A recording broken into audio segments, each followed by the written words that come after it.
Are you guys coming back? Yeah. Which, like, now it says we're live on Facebook again, but for YouTube. What's up, John?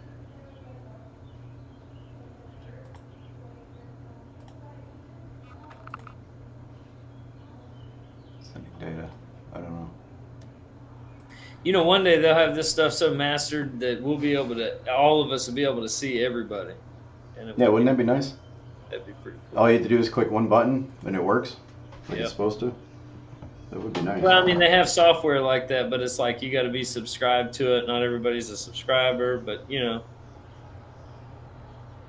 if we get any app developers that watch your channel, they can hook up with me. We'll create something like it. Huh.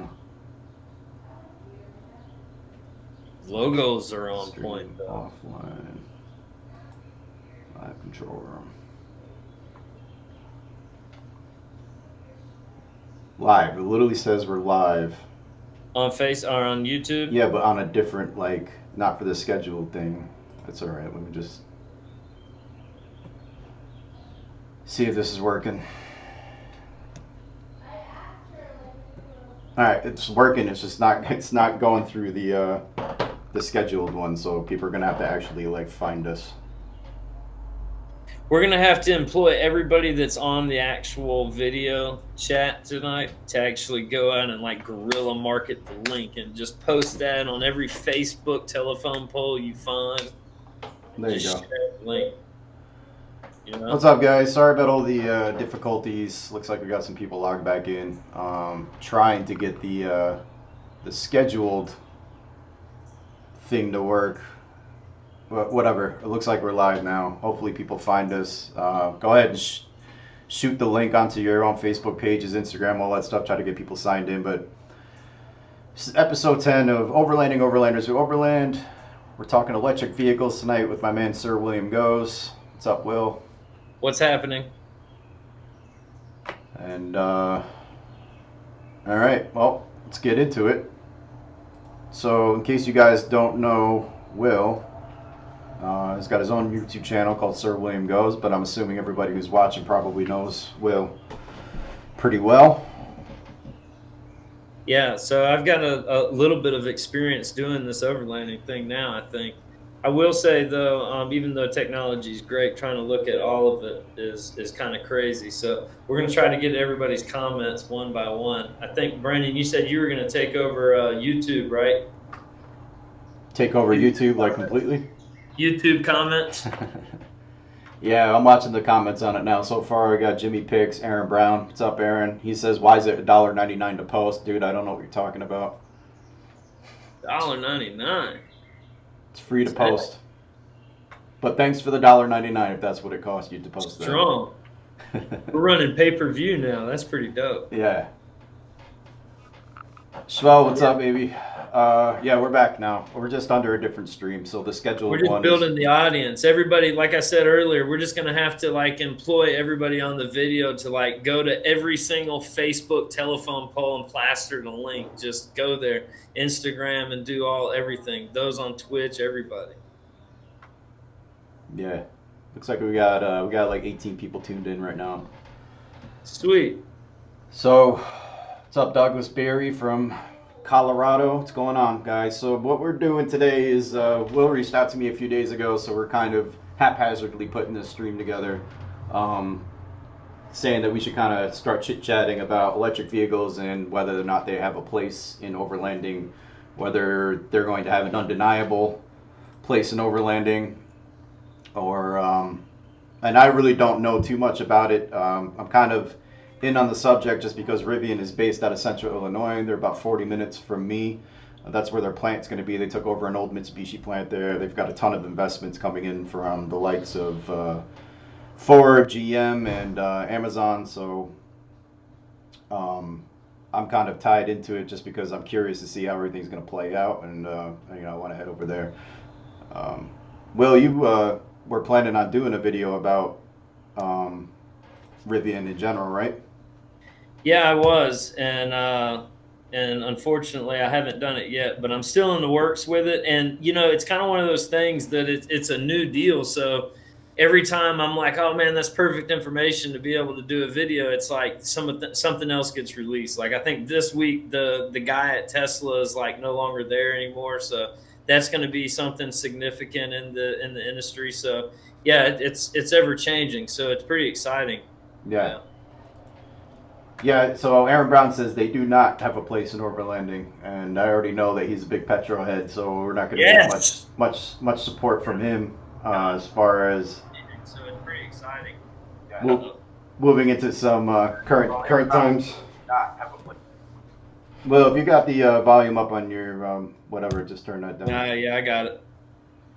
We got Kai Gaming says hello, Brandon. Hello, everyone. Caleb says sup, B. What's going on, Caleb?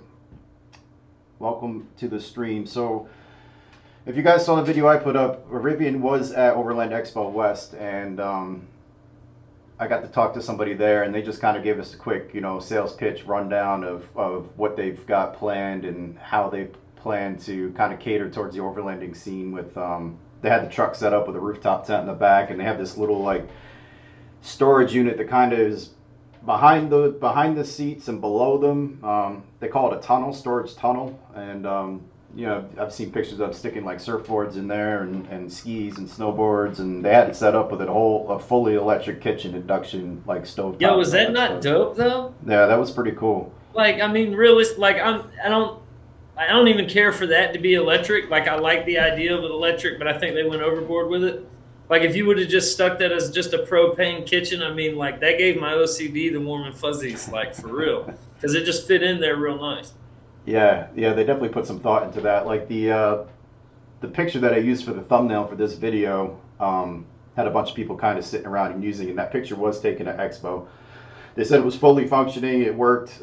They did everything roped off. They didn't want people getting too close to it, touching it, or anything like that. I mean, it would have been nice to kind of sit inside and feel how comfortable it is and stuff. But yeah, so that's my big deal. So that's the reason that my video is going to be primarily on Rivian, is because ultimately I feel like they're the only ones that have really brought us anything to touch, feel, see, smell, do all that good stuff with, you know. But again, some of the gimmicky stuff of electric vehicles aside, like the kitchen is cool, but I feel like it's a little gimmicky. I mean, you're talking about a vehicle, and like I want to get to like Aaron, for example. Aaron says that they're not. So, Aaron, tell me why they're not overlanding vehicles. well, he already said in the comments again. He said it's cute, but the carbon footprint from the carrying the generators to charge the thing would void out the electric truck. This is again. This is like So we're going to the environmental argument deal. yeah. Well, this is like again. Like I keep hearing people say this. Like, well, you got to carry a generator to charge the thing. Like, no. I mean, Can't you just plug it into the wall, like wherever you're at? well, that's the thing. Is like once electric vehicles are like far more popular, there's gonna be a lot more places to charge them. And yeah, they do take a long time to charge. But it's like at 450 miles of range. I mean, we were stopping every maybe 2.5 days, I would say, of traveling to fuel up the rigs when I went with Aaron on the Continental Divide trip. So we're getting about 200 to 230 miles of range, whereas these are talking over 400. So less days worth of stopping. So every fourth or fifth day, if you're planning on staying at a hotel, you're heading into town to re up on all your supplies and stuff like that. I don't see why you can't just plug it in for the day, sleep, and then hit the trail again the next day. I mean, Yeah, the other thing is whenever you plug it in, they say that it takes like 30 minutes to do half of a charge. So half of a charge is 200 miles. Now, my only concern is this with the 400-mile range. I probably could get 300 plus miles on a good range of gas in the 4Runner, but whenever I'm out actually wheeling and camping and cranking it and doing stuff like that, you get a lot less. So I wonder how an electric vehicle is going to handle that, because although I think that you're not going to get the 400 realistic miles going up at, I think it goes up to like a 45-degree incline, which that's another topic for discussion there. For some reason, they made mention of it being able to go up a 45-degree incline. I'm trying to figure out if that's because that's all it can go up or what, but 45 degrees is pretty steep. But anyway, the 400-mile range, whenever you're off-road, I think stopping every 400 miles for roughly about an hour is not that big of a deal. And I don't think that it'd be that big of a deal in an overland situation because we're doing that already, like you said. Yeah, well, I mean, you'll have to like point me to where you read that they can charge in an hour because even the Teslas with the superchargers, I was under the impression that the Tesla superchargers still take like over an hour to charge fully on a supercharger, and there's only a few of those like across the country that you can go to. Um, And a I Tesla mean, can't go 400 miles, right? the Tesla, I don't think the Tesla even gets 400 miles. That's like the range, the extended range is something that Rivian plans on charging extra for, and it's not really like commonplace. I mean, they don't have them in mass production anyway, so they don't know whether or not they're going to last 400, 450 miles on a consistent basis. Now Tesla's talking about a new battery system or some new battery technology. It's not lithium ion that's going to get like 1,100 miles of range. So, I mean, all arguments pretty much null and void if that's even a possibility. As far as them being good for the environment, I mean, that's a whole other story. And we can Yeah, talk about I it. don't think leading. I think electric vehicles to lead the electric vehicle conversation with it's good for the environment or bad for the environment or better for the environment than a petrol vehicle. I think at this point, like you said, I don't think that it's worth even having that battle out. I think that just the idea of electric vehicles, to me, it kind of makes sense because it seems like there's a lot less moving parts in electric vehicles than there are in a mechanical vehicle. And to me, a lot less moving parts means a whole lot less points of failure.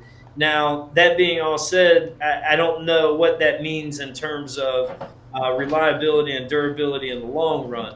One thing I do know about mechanical stuff is it tends to slowly break down and wear over time, whereas we know with electrical stuff, it's kind of like the heart. You know, it's working 1 minute and the next minute it's done.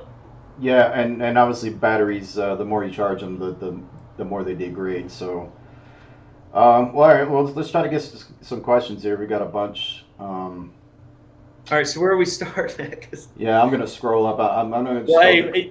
just hang tight because I'm about to get into Facebook and read the things, and I Okay. guess it's going to take me a second to mute it. So hang tight. So Gregory Block says Braxton Cliven rules. Thanks, Braxton's well missed. Schwell says it'll get there. So much torque in these motors. Range is definitely the biggest limitation.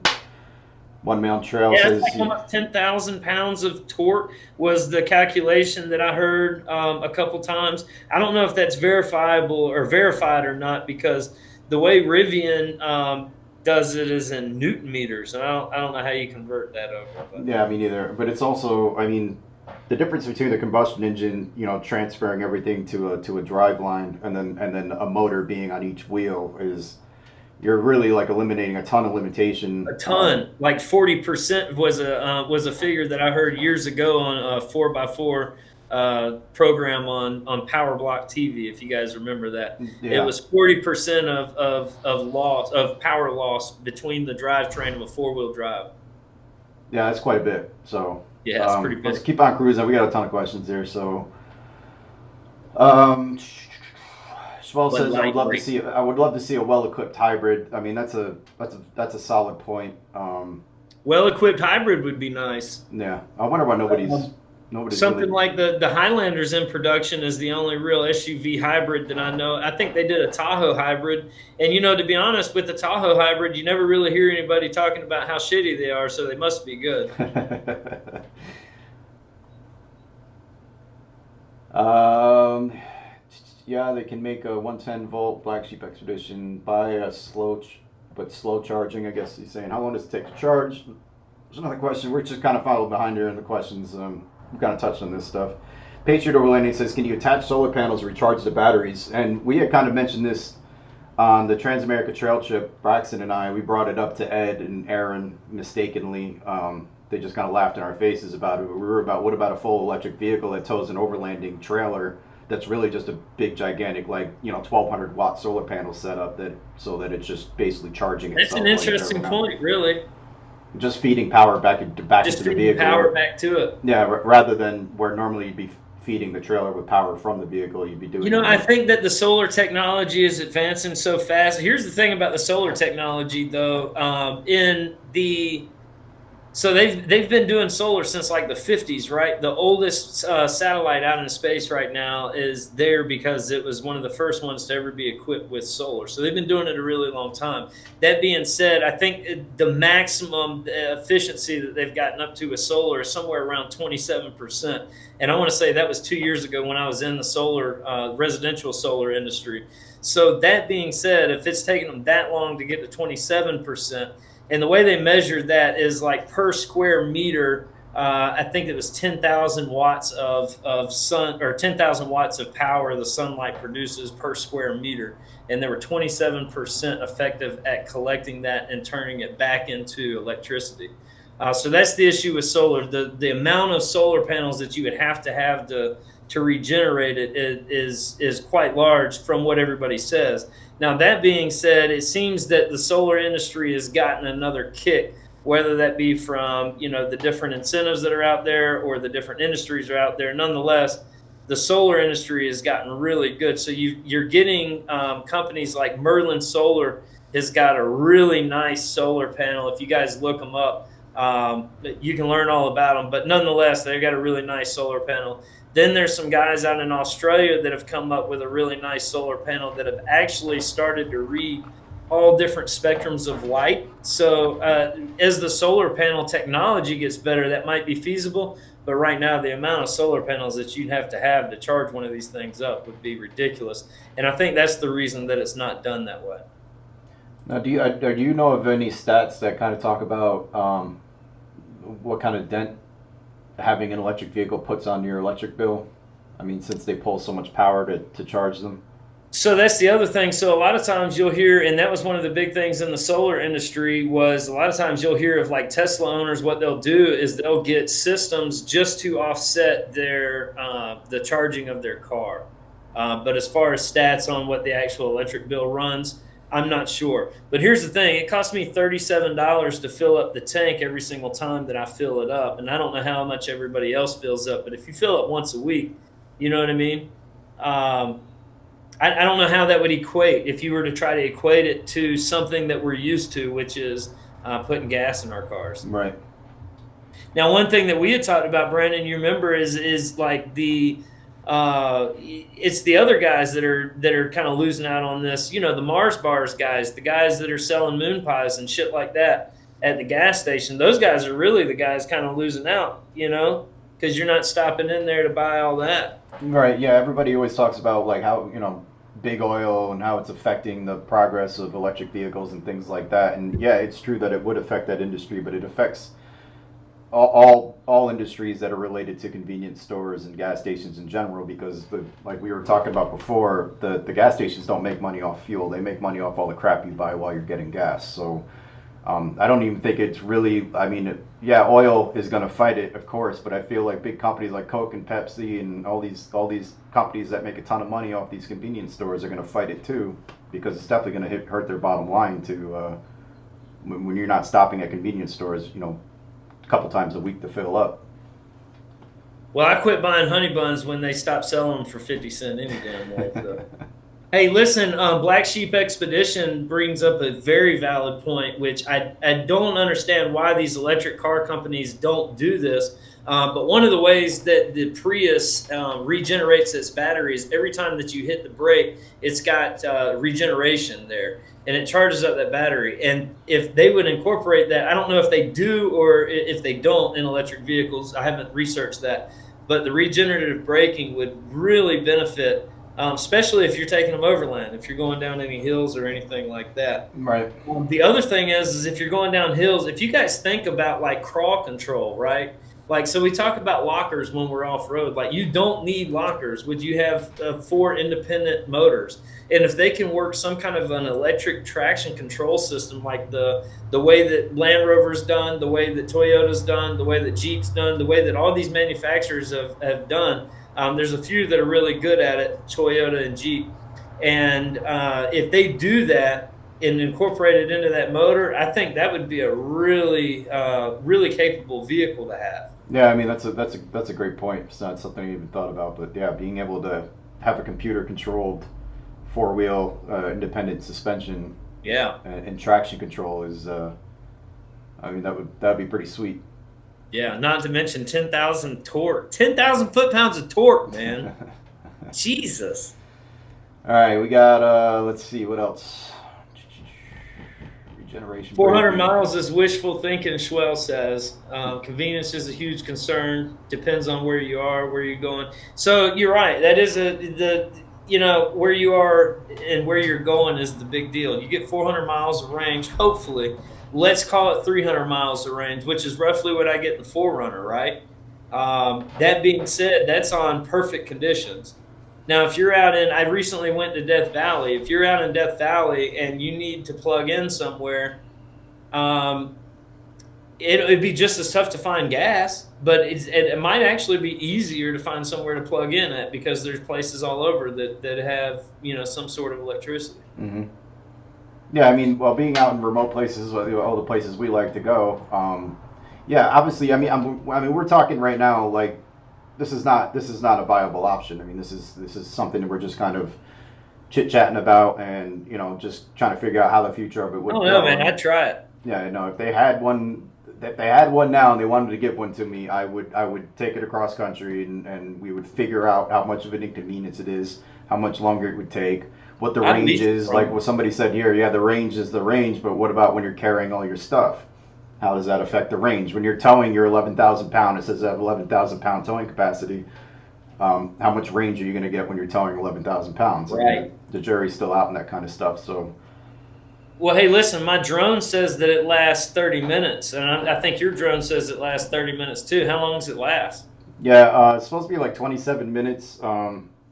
If I keep it up in the air and I leave it in one spot, it'll last that 27 minutes. But if I'm in sport mode and I'm zipping around, it lasts about 12 minutes. So, Yep, um, that's the deal. yeah, that is. I mean, the range is. It's just a number right now, right? I mean, they really haven't even. That I don't think that they've. Maybe they have taken them for 400 miles, or maybe they have tested the hell out of them. But as far as I understand, they're not in mass production yet. So, I mean, and until they are consistently producing 400 miles of range, even if it's unloaded, that number is still just it's a liquid number. Yeah, One Man Trail Yeah. says small towns will probably not have access to special high speed chargers, which is true. Yeah, Proven I agree with that. reliability, the biggest limitation. Yeah, we're just talking about that. Will it short Hey, out Brandon, during? can you pull up Tesla's supercharger network on your screen somehow?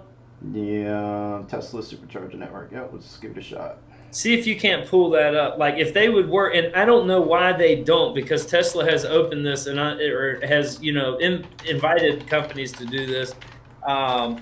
If they would open up this supercharger network, or if they would get on board with the supercharger network, I don't think that would be an objection any longer. Yeah, I mean that's quite the network. I'm looking at it right now. It's up on the screen. Open now, opening soon. I mean, even I, just opening now, if you look at all the major, basically all the major highways to get from anywhere to anywhere within North America, in the yeah, United States, is you're pretty wide good. open. Yeah, you're good. Yeah, Um, you're good. as long as you're staying on pavement. I mean, Well, and that's a point too. But even still, and yet, if you look at that, right? I mean, I don't know where the legend is on that, but I'd say 150 miles or so, you'd be good. If you were on board with this now. Now, here's the deal. I kind of relate it back to the first time that I did the Trans America Trail by myself. Everybody was like, freaking out that, oh man, you're going off road. Do you realize, like, for the most part in America, you're at about an hour and a half from a Walmart. You know what I right, mean? right. Like, for, there. I mean, granted, out west there's some really remote areas all around this country, but for the most part, like, dude, if you're going to be okay with even if it didn't get 400 miles range, if it got 300 miles range, I think that you'd be fine with that. Yeah, I mean, that's the thing is like I've never had more than. I mean, if I'm doing mostly four low, um, doing these trails like on the CDT for example, the trails we were taking were a lot more rough than the Transamerica Trail, and I mean I was spending a lot of time in four low, carrying a lot of weight, basically getting 170 to maybe 190 miles on a tank of gas before I had to stop and fuel up. Um, Anything over that to me is adding convenience, you know what I mean? But that's also, I mean, stopping every day for fuel. I literally had to stop every day because we're traveling about 200 miles a day on these trails. I would love to be able to double that, even if it meant having to hang around in town for a day for 8 hours or however long it took to fully charge a vehicle without a supercharger. So I mean, I don't see that being a huge inconvenience. Yeah, maybe at first, it's not something anybody really wants to hear in the overlanding scene. I get that. You know what I mean? You can carry extra jerry cans. You can't carry extra lithium-ion batteries. Well, you kind of can. You kind of can. And you can kind of carry. It might take you a long time to charge up your lithium ion or your batteries with your solar setup that's available now. But if all else fails, but here's the deal: if you spill your gasoline all over or something happens, you didn't carry the jerry can, and can you just go and pump gas out the ground? At least you can carry a solar panel to get you something at some point. Dementi D says proven reliability is the biggest limitation. Yeah. Now, the proven reliability, what exactly is proven reliability? Because when we talk about, listen, Toyota has been known for their reliability, and they have issues just the same way that everybody else has issues. Jeep's going to have their issues. Toyota's got their issues. Ford's got their issues. Chevy's got their issues. Everybody's got issues. What is proven reliability? There's no such thing as proven reliability when we talk about these cars. The fact of the matter is they break down either way. So if we can just find a different way that might be more effective and, take less parts to do it, it kind of seems like it makes sense, right? Right. Yeah, no, I mean that's exactly right. So Aaron says nobody wants to. I mean, a lot of us don't want to sit around and watch a toy truck charge, and he also, sure, we know Aaron's anti-electric vehicle. Aaron, now he wants to know how much it weighs, and it looks like the race cars that you could build with a damn electric motor, man. It's insane how fast these things could probably go. But Aaron, get on YouTube and look up Electric West. I think that's the name of the company. It's Electric West. They're out and they take these old wrecked Teslas and they put them in these new cars. They can put a Porsche together. They do 912s they do 9 something other than the 911s. I don't know the series number. Anyway, they've got these systems that they just pop them in, and it's sick, man. Electric West, look it up on YouTube. You might change your mind. I don't know. Yeah, he also wanted to know how much it weighs. The curb weight is listed at 5886, so about 5,900 pounds. I just saw a guy post his fully loaded 4Runner that weighed like somewhere around 62. So now I'm gonna guess that my Jeep fully loaded probably weighs around 7. So yeah, I need to weigh mine. I don't know. Aaron, how much does the FJ weigh? Out of curiosity, if you have weighed it. 9,000. Yeah. The wheels on that thing. The future of transportation is electric bicycles within the city downtown areas. I'll step that up a notch and tell you that it's personal transportation beyond just electric bicycles. Electric bicycles are great, but there's still a lot of limitations.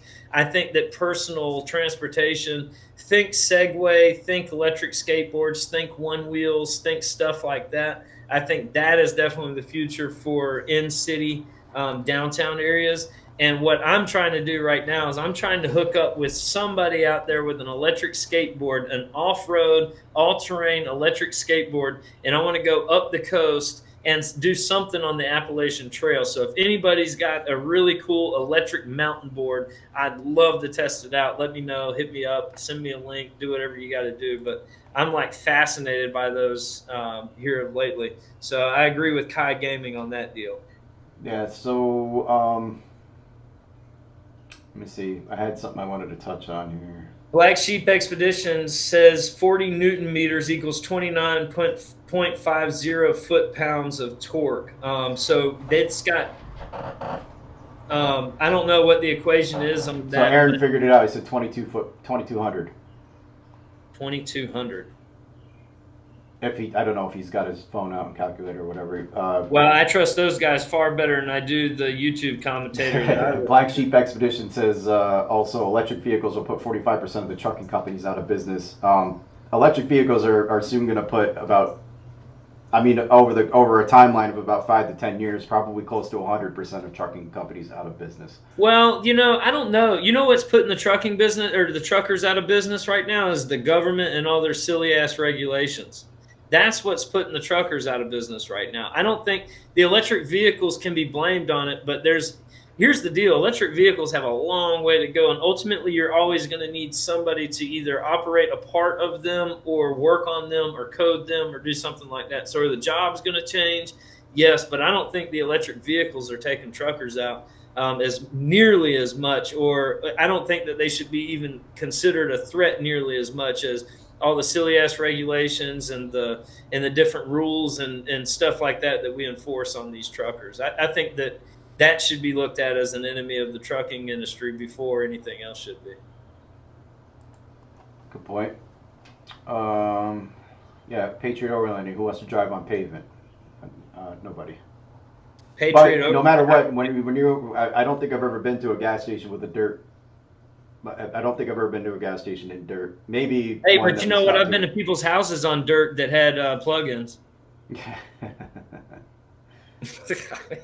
You know, I wonder how the batteries would last in -40 during the winter months. I mean, yeah, we're talking about extreme conditions. I mean, that's a good point. -40 affects fuel, affects gas engines too, affects oil. I mean, there's still preliminary, there's still precautions you have to take to kind of keep your engine running in those kinds of conditions. Anyway, I mean, this is Yeah, but dude, at 20 degrees, the damn GoPro batteries are shot. no, You that's know what I true. mean? Probably not even that. I mean, yeah, 20 degrees. Yeah, 20 degrees positive. I mean, once you go below zero, pretty much no batteries work. Your phone battery doesn't work. I mean, it's a Yeah. valid point. Not that I like overlanding in -40, but No, I'm not overlanding a -40, bro. I'm good.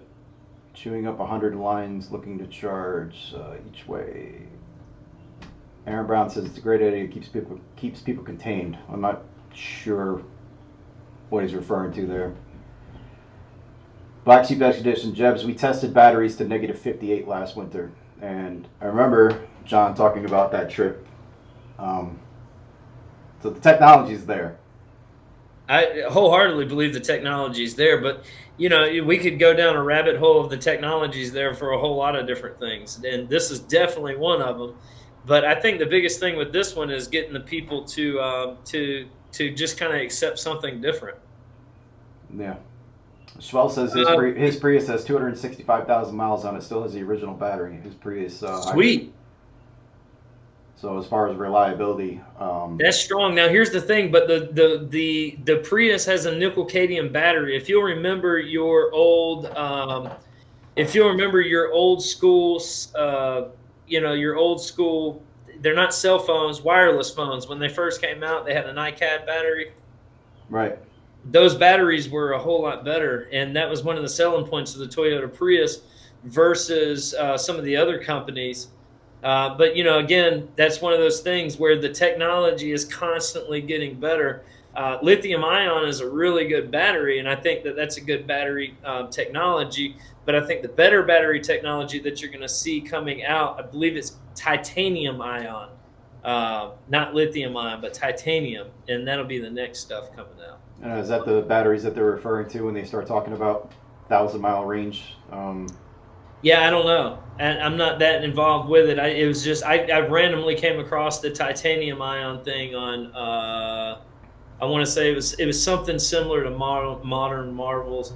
I don't. That's about all I watch is just random stupid shit like that.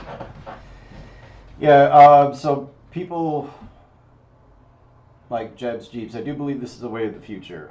There's no denying that electric vehicles are the future. I mean, yeah, you're still going to have people driving gas vehicles around. There's always going to be a need for gas stations. There's going to be people driving classic vehicles. There's a transition period that if you're not paying attention, we can tell you that we're already in that transition period. Tesla already started that transition period years ago. People are now more and more comfortable with electric vehicles. They're not they're not going anywhere. There's not going to be, unless some kind of weird government regulation comes out and just completely denies electric vehicles as an option. That's the direction we're heading. So Yeah, they're definitely how gonna long be. it takes is obviously up for debate. Whether or not they have a place in overlanding is up for debate for sure. But over a long enough timeline, you're just not going to see fuel powered engines in first world countries. So I had a guy tell me in the auto industry not too long ago that he would not be surprised within the next 5 years if the V8 engine is completely extinct. Which was kind of surprising. But then when you think about If I had to name an affordable sports car that I'd want to go get right now, it would be a Camaro V6 1LE, and that's just a nasty sports car. You know what I mean? So if you think about just the what can be done with electric vehicles and the performance that that V6 1LE goes and gets, and the amount that you can do with electric versus what you can do with mechanical, just in that price range right there, I think it would be huge. And I don't think a lot of people are looking at it that way. I think everybody looks at electric as this high up on the pedestal, really expensive thing to achieve, and I don't necessarily think that it's that expensive to achieve. The reason that it seems that way is because nobody's been working on it. Now people are starting to work on it. You got Amazon investing 500 million in it. You got Ford investing 700 million in it. That's just in Rivian stuff. You know what I mean? Right. Yeah, and that's, I mean, Back to Tesla, because Tesla came out and said that he wanted to destroy the car market. Well, guess what? They got on the car market's getting on board with Rivian. and really what it comes down to is automation, right? Like, I mean, we are heading towards a fully automated, where, I mean, everything, as much things as possible will be automated, and part of Yep. that process for vehicles is having those vehicles be electric. You're not going to automate a gas powered vehicle. So um, Nope. with the coming age of automation, where everything's just, robots will be doing everything, deliveries and taxis, and I mean, they're even talking about flights in Dubai. They're testing people carrying drones that are fully automated, fully electric. So it's not even That's so the much. crazy world we live in, man. It is crazy. I mean, it's Jetsons type stuff, and it's here. I It's mean, really wild whenever you think of the possibilities of it. But that's the thing, is that it's the technology is available. Now, I don't know about you guys. I live in the southeast of the United States. I've been all over the United States, and I think it's safe to say I believe that a computer could drive better than 70% of the people out there that I drive around. yeah, there's no doubt about that. I'd like to be in control. You know what I mean? Give me control. But I mean, think about like Teslas, for example, and they've got an autopilot type technology. Right. And then you got the Google Maps technology. You got all these people, and yeah, I'm with you. The world of automation is going to have to be relying on electric vehicles, and with companies needing to profit more and more off of automation, then I think that you're going to see more and more development in that range. Yeah, I just think it's undeniable. Again, it's just a matter of the timeline. I mean, how long is it going to take before? Right now, I mean, even during this conversation, we're watching comments come in, and we're split right down the middle. There's people that are aware of it, which means they've been researching it, which means they Yep. they they care about it. Then there's people who are just straight up denying that it'll ever be a Yep. thing, and then there's half the people that are fully in support of it. So um, it's all a matter of comfort, and it's all a matter of how long that timeline takes, and to fully transition over. And people are already comfortable with it, and not only just with electric vehicles. Again, this falls into the talk of automation. How comfortable are you already with things being automated? Tons of things that you do are automated. Your bill paying is automated. You go to the store and you're ringing yourself out, and soon you won't even have to do that, because some robot will be ringing you out. And Amazon being able to deliver stuff to your door same day or the next day. And now it used to be 2 days, and now they're so fast that I've been ordering stuff on Prime that's been showing up the next day, and that is 100% They because of don't do our. that shit in South Carolina, bro. Not yet. They still deliver shit by mules out here, man. Hey, so One Man Trail said, but you can put gas in your car anywhere in the country versus charging it just at home. One Man Trail, I think that you can just charge this anywhere. If you could just plug this thing in like you can plug in your cell phone, that would be really cool. I know it's probably not that easy though. I definitely want to find out the specifics of how you just plug this thing in, for sure. Yeah, there's tons and tons of comments. Yeah, we need to get to these, man. Yeah. Hey, from Washington. Wood, what's up, man? Good to see you. Vehicles have batteries have very low voltage heaters in them that keeps them from freezing up. Obviously, got some talks about Schwell's overlanding content that he's recently added to his channel. So go check him out. If you haven't done so while we're getting through these comments, please click like. These live videos have a tendency to kill my algorithm, and we'd want to kind of let YouTube know that you guys are enjoying these. So just click like, leave a bunch of comments, tell your friends, tell your mama. Tell them all, man. Yeah, it helps the channel and it helps us keep doing these things because I don't want to keep doing live streams that are going to make the channel die. We're gonna. There's some of the comments are getting into government conspiracy. We're good on that. We're not going to go down that rabbit hole. We'll set guidelines there. Yeah. Schwell says, I think these will fall into the day trip crowd, hikers, birdwatchers, kayakers, and the like. And day trip crowd, I mean, you know, ultimately that's a large majority of the crowd, to be honest with you. Right. I mean, not everybody takes the kinds of trips that we take. Yeah. And a lot of people in this chat right now, I know for a fact, are people that take long, extended trips. We are not even a minority. We're a super minority. This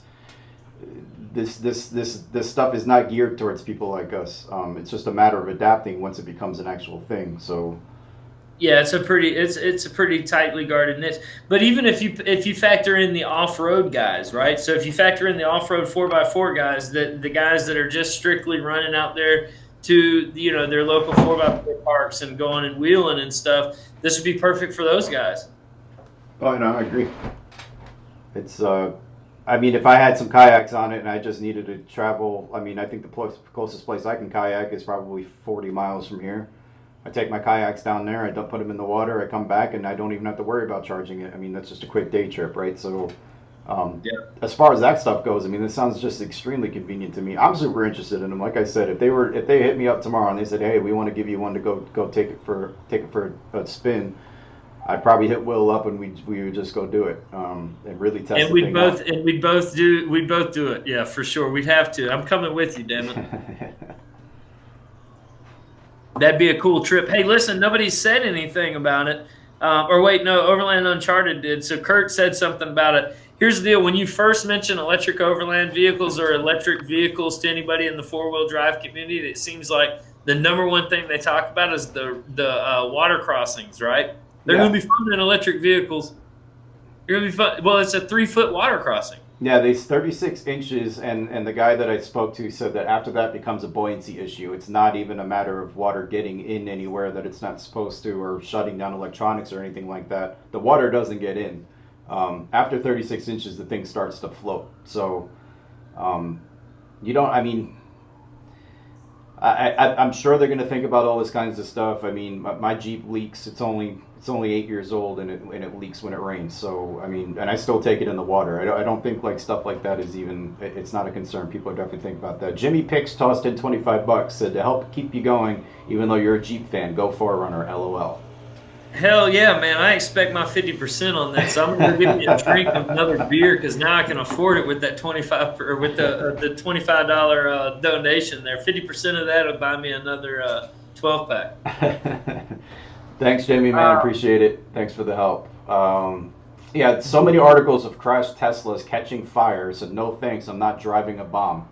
How many gas vehicles have caught fire after a wreck? I mean, you're driving something that is literally combusting as you drive it thousands of times per minute. I just don't understand. Like, when you factor in when you like, just think of it like a motorcycle. You're just sitting on top of a bomb, you know.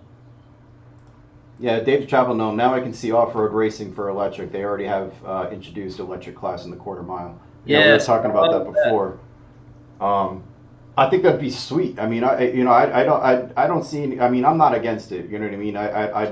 I'm not welcoming it with open arms. I have questions, and I want to see and feel and test and stuff like that. Obviously, first iterations of anything are going to be a total disaster. First iterations of gas-powered vehicles were a total disaster. First iterations of flight were a total disaster. So. You know. Did he say, wait, what was the question there? It was about racing. Did he say something about racing the quarter mile with electric vehicles?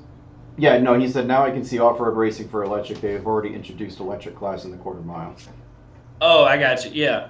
Yeah, so I was gonna say, Tesla's got crazy videos of just guys in Tesla on the street just killing folks in a Tesla, man. Yeah, I mean, dude, the acceleration and the torque and Just all that, it's just murdering them. absurd. I mean, they I don't know if you've ever experienced 1 G of acceleration. The fastest that calculated that I was in was a Jaguar F Type, and it was the Type S with the supercharged 5 liter aluminum, all that good jazz, and it was 0.79 Gs, and it was quick. And a Tesla pulls 1 point something Gs. 1 G is the equivalent of falling from like jumping off of a building. So that's yeah, nasty amounts of power yeah. Well, on a I'm truck. sure Aaron and John and a couple other guys in this chat could probably attest to pulling some G's in a vehicle. Pulling G's, baby. Um, yeah, trip like us. My buddy Chris says wouldn't float with all the white claws I pack. So yeah, I don't think with a lot of the beer and alcohol we all pack and heavy coolers that Damn, it ain't gonna float. we could probably stick that Rivian in about 40, maybe 45 inches of water before it starts to float. Maybe on the way back though. Yeah, float on the way back for sure. Hey, for anybody that's interested talking about that anyway, I went to Windrock this weekend. Somebody told me that they check your coolers. They do not check your coolers, but don't bring beer. Really? What's the deal with events like not letting people bring beer in, man? I mean, I get it out there because the park is kind of it's kind of crazy. You don't want a bunch of drunk assholes out there. You know what I mean? People are gonna be drunk assholes anyway. Yeah, it's true. But I guess yeah, might as well try to. Even with electric overlanding vehicles, the electric overland truck, SUV, whatever, is definitely going to be for the upper class. It's not going to be affordable for your average Joe and trying to overland, i.e., camp in it. So you bring up a good point there. I think Rivian talked about their vehicles being somewhere around the $60,000 or $70,000 range. When you look at their SUV, it is on par with a fully loaded like Suburban or something of that nature, probably any better. So it makes sense that it'd be in that price range. I do fully agree with you though on that. That was American Scout that said that. I definitely agree with you on that. It's not in the price range that we would like to see it. I think that the average overlander would like to see it somewhere around the I would say anywhere from the $5,000 to $25,000 range, and some of the higher end overlanders, I guess you would call them, would be somewhere around the $40,000 to $80,000 range. But they're going to be in smaller vehicles. That was the other concern I had about the SUV that Rivian had out. Now, the one that might be in that price range, it might be a little bit more affordable, is one that we haven't talked about, which is the Bont Ranger. Has anybody heard of the Bont Ranger electric vehicle? Nope. No. So the Bont Ranger is one that has come out. It's got pretty good stats. It does not have the independent four-wheel drive. It doesn't have anything like that. But it also doesn't have electric windows. It also doesn't have electric door locks, and it also doesn't have airbags. So it's going to be pretty tough to sell out. JZ Squared says electric overlanding will rock when solar panel tech gets better and a rooftop unit can recharge the car in hours. Yeah, we were kind of talking about that before. Yeah. You remember the first solar powered cars that came out back in like I think it was like the late '80s, early '90s? They're like They were all size of like school buses and narrow and shit. yeah, and they were just the roof was just completely covered in solar panels, and there was just powered by solar panels. They didn't have batteries in them, right? Didn't they take one of those across the country? I think that they would have to have some kind of a battery in them at some point.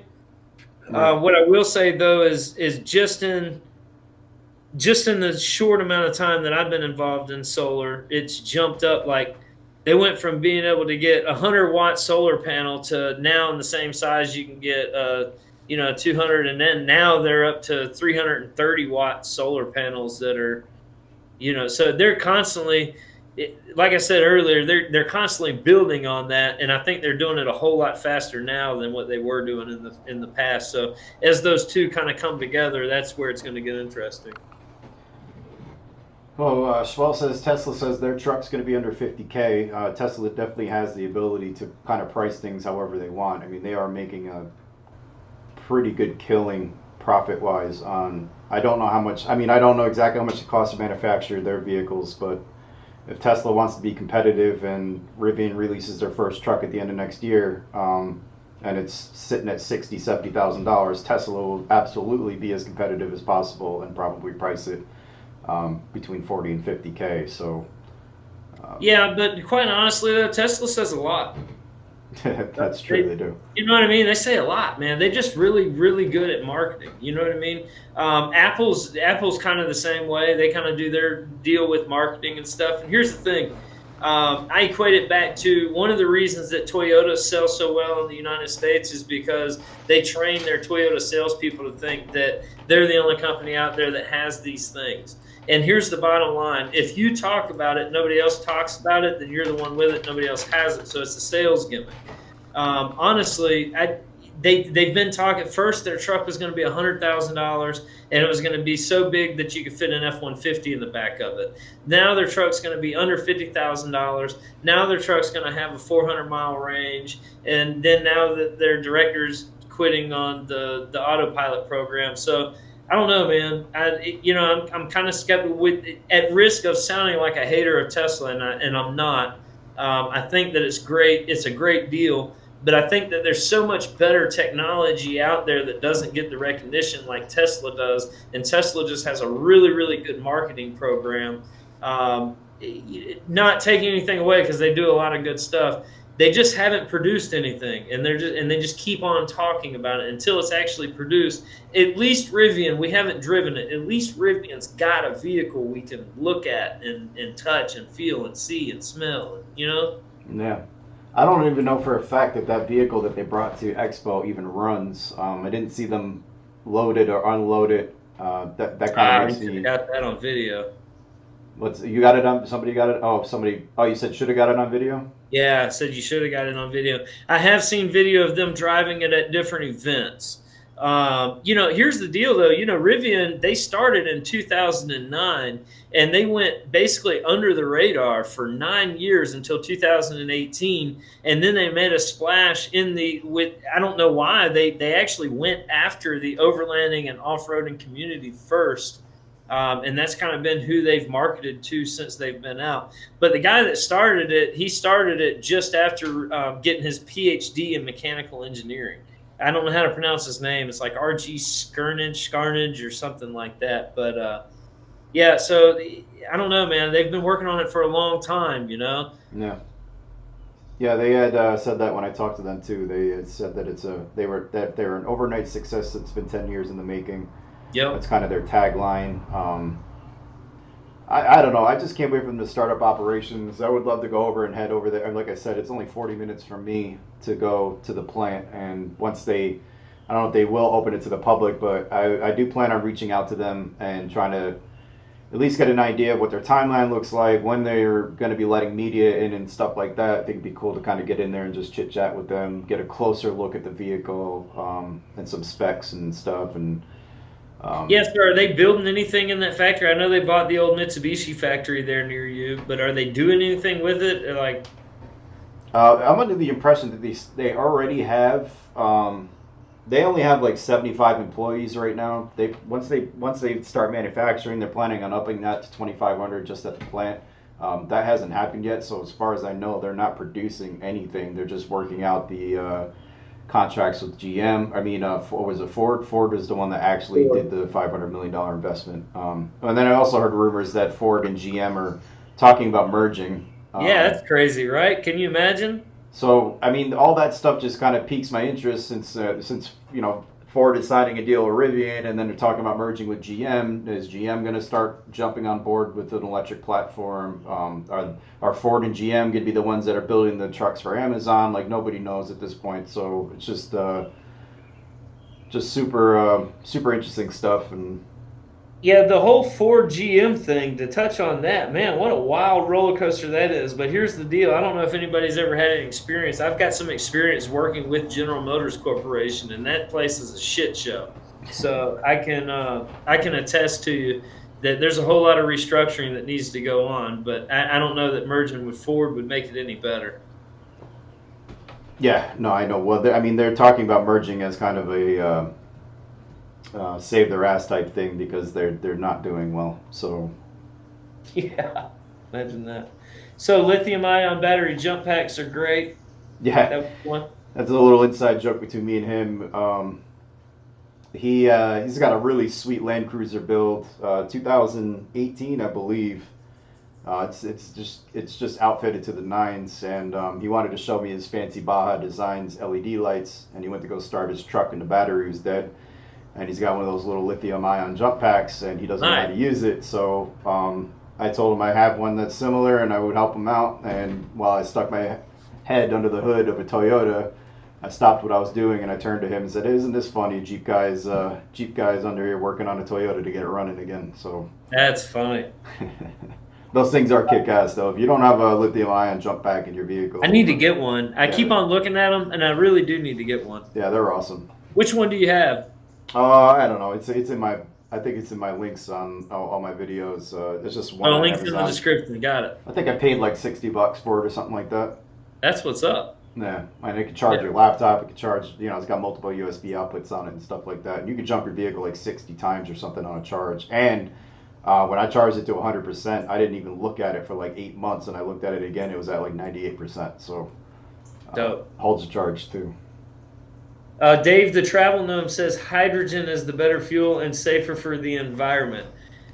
For some reason, I don't know how hydrogen works. For some reason, though, that's not picking up quite the way that they expected it to. At one time, the hydrogen fuel deal was supposed to pick up and run. And there's a lot of places that are doing it. I think GM did a real big thing on it. I think a couple companies did a real big push on it. But I'm not sure why it's not. But if we want to talk about the better fuel and the safer alternative and different things like that, I don't know that coming at electric vehicles again for an environmental standpoint. I don't think that leading off with, well, it's safer for the environment is necessarily the right foot to lead off in. But I don't necessarily think that it's any worse, if that makes sense. I I mean, can't. I haven't seen the long term of like the long comparison because there's so many different aspects to take into account. You know what I mean? yeah, no, that's true. I Like, mean, what's the structure of transporting the gas around the nation? Like, and then the amount of tires that those things go through, and the amount of salaries that you have to pay for, and then the 1,000 parts in one internal combustion engine. And there's just too many aspects. There's too many moving pieces. I don't think that you can compare the two over the short amount of time that we have experience with them and compare them. I think that would be something that we just have to wait 20 years and find out. And I know nobody wants to hear that, but I think that unfortunately that's the way that would have to work. no. Overland Pioneer says hello from Nova Scotia, Briar Island. What's up, Nova Jeremiah? Scotia. Yeah, he just went all the way up to the top of Nova Scotia. I believe he's on his way back now. Dude, Christy wants to go to Canada, and I'm like, man, I can't bring guns in Canada. Well, it doesn't matter because safety is not really an issue in Canada. Everybody's so It's nice. like that's so American, right? Like I'm just not even gonna go to your country because I can't bring my gun. No, like I'm gonna go because they made pot legal, and I would have to support a country that did that. I don't like. uh, One man trail, hydrogen blows, says the Hindenburg. Hindenburg said that. Yeah, it says the Hindenburg. That's Schwell funny. says, quote unquote, it's safer for never really adds up to being safer at all in the long run. Yeah, we were just kind of touching on that. There's no way to make a comparison until we've actually tried it out over an extended period of time. So That's an interesting point to bring up, though, talking about safety. Let's run one of these things into a pole at 50 miles an hour and see how it affects it now that the engine's not in the front. right, that's a good That point. little cross path test that makes everybody fail that they've implemented, I wonder how that would do on an electric vehicle with no front, you know? Black Sheep Expedition says you can take a rifle or a shotgun. That's true. Oh, but you can take a pistol? Can't take a pistol, but you can take a rifle or a shotgun. Oh, I got you. I mean, realistically, though, I just did the trip in Death Valley and I didn't have the gun with me, so it's not that big of a deal. Yeah, I didn't bring anything with me on the CDT, but that's because Yeah, man, you just got to knuckle up, man. Just be a badass.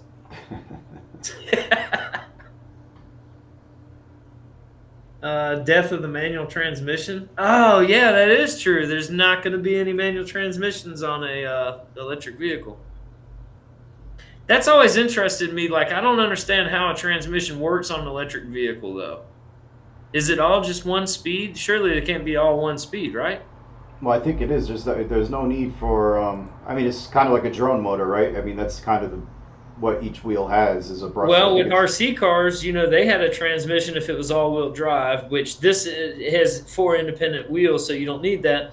But with RC cars, if you changed out the gears, you would get different results on, top speed, acceleration, vice versa. So if there's only 2 gears, the electric pinion or the electric gear and then the axle gear, I guess.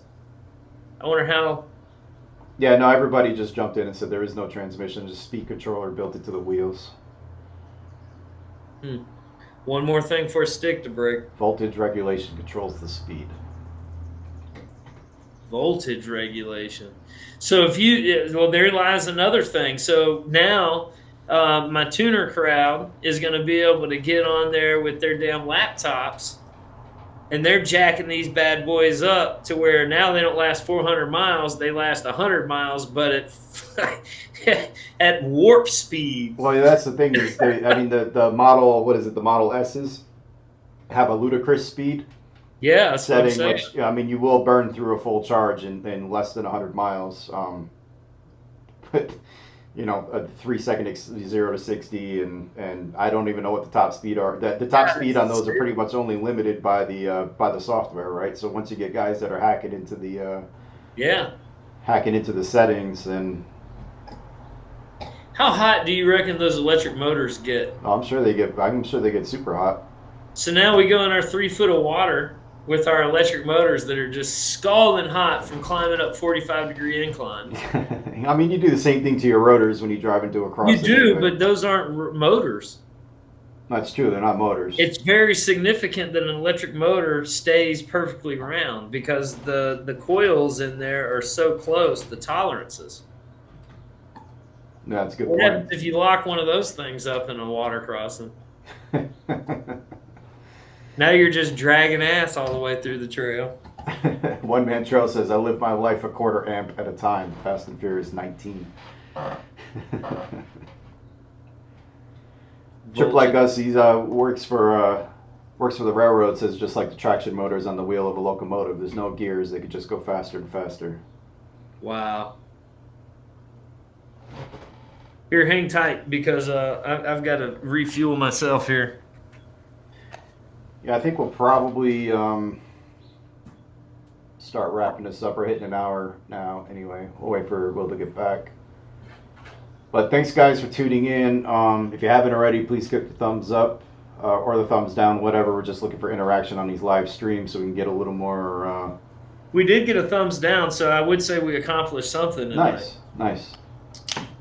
Probably Aaron Brown. I wonder, just what is it that disappointed you so bad that you felt the need to unfull screen it and go to the thumbs down and click it and then dip out? I put the video yesterday or 2 days ago out with the air compressor stuff from CDT Trip, and the video was up for 10 seconds and somebody thumbs downed it.